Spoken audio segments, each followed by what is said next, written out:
Les prérequis à l'innovation publique en 2 minutes. Quels sont les prérequis à l'innovation publique ? Bien innover en collectivité ne se résume pas à des compétences techniques et une méthodologie d'introduction du changement au sein de l'organisation. Quelle que soit sa nature, l'innovation publique locale entraîne des mutations profondes d'usage et de comportement, nécessitant une approche humaine, dite soft, des compétences. Les soft skills sont ainsi les qualités et compétences comportementales, les savoir-être indispensables et pourtant souvent négligés, permettant d'aborder sereinement un projet d'innovation. Très nombreuses, le professeur Laure Bertrand les regroupe en 4 catégories. Premièrement, la connaissance de soi fait référence à la capacité de questionnement et de compréhension de nos propres émotions et expériences vécues. Deuxièmement, la compréhension de l'autre s'entend à travers notre disposition à l'empathie, l'écoute, mais aussi notre capacité à travailler avec les autres et à exercer notre leadership.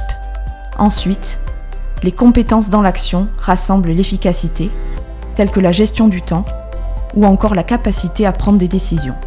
Enfin, les compétences cognitives font référence à nos aptitudes créatives. Pourquoi développer les soft skills en collectivité pour innover ? De nombreuses raisons placent aujourd'hui le développement des soft skills comme prérequis indispensable au pilotage de l'innovation. D'une part, les organisations publiques, particulièrement les collectivités territoriales, sont amenées à mieux intégrer l'usager, le citoyen, dans la décision publique via des démarches de démocratie participative. L'évolution de ce rapport appelle les agents publics à mieux l'écouter et le comprendre. D'autre part, au cœur de l'organisation, les systèmes hiérarchiques évoluant vers plus de transversalité, les démarches en mode projet se révélant plus adaptées au management et au cycle de vie de l'innovation, requièrent autonomie, prise d'initiative et responsabilisation de la part des managers et des équipes. Enfin, dans un environnement dynamique, de changement continu, les managers territoriaux doivent faire face aux défis de l'agilité et de la flexibilité, appelant sans cesse à la créativité individuelle et collective. Comment mobiliser les soft skills en collectivité pour innover ? De nombreux experts cherchent à déterminer les compétences clés du leader d'innovation et de transformation, qui s'apprennent, mais doivent surtout se pratiquer. Une équipe de chercheurs de l'université de Harvard en retient 4 principales. À cultiver soi-même, puis construites collectivement, ces compétences de la découverte constituent l'ADN de l'innovateur. Le questionnement.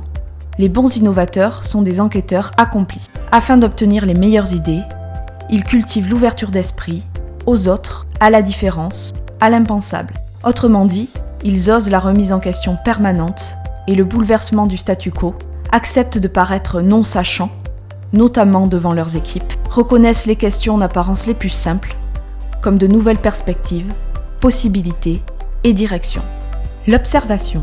Les bons innovateurs sont des observateurs intenses du monde qui les entoure. Ils sont particulièrement attentifs à ce qui se joue dans l'interface agent, usager-citoyen, terrain fertile d'émergence de l'innovation. Ils sont ainsi capables d'exercer leur leadership de manière passive, en pratiquant l'écoute active et bienveillante. Autrement dit, ils cultivent l'humilité, sont capables d'écouter les propositions des autres et de les accepter, alors qu'elles ne viennent pas d'eux. La mise en réseau.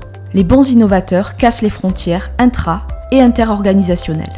Ils apprennent alors à gérer la transversalité et la coopération. Autrement dit, ils s'obligent à sortir de leur zone de confort en s'adressant à des individus, des organisations qui peuvent développer des visions radicalement différentes des leurs. L'expérimentation. Les bons innovateurs adoptent une posture scientifique. Ils testent constamment les idées nouvelles en formulant des hypothèses, en expérimentant et en adoptant une démarche réflexive d'analyse de l'expérience vécue. Autrement dit, ils cultivent l'essai-erreur, acceptent la non-perfection immédiate et analysent avec bienveillance les difficultés et échecs, les considérant comme source d'apprentissage.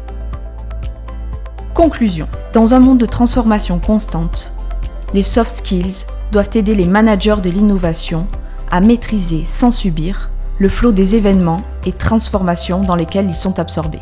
Les soft skills permettent alors d'aborder sereinement les innovations, alternant les phases de questionnement, d'observation, d'analyse et de prise de recul, un cercle vertueux des compétences à l'innovation. Malgré ces premiers éléments, plusieurs questions restent toutefois en suspens. Comment sont identifiés, développés et mobilisés les soft skills dans les collectivités territoriales? Facilite-t-elle en pratique l'innovation publique ?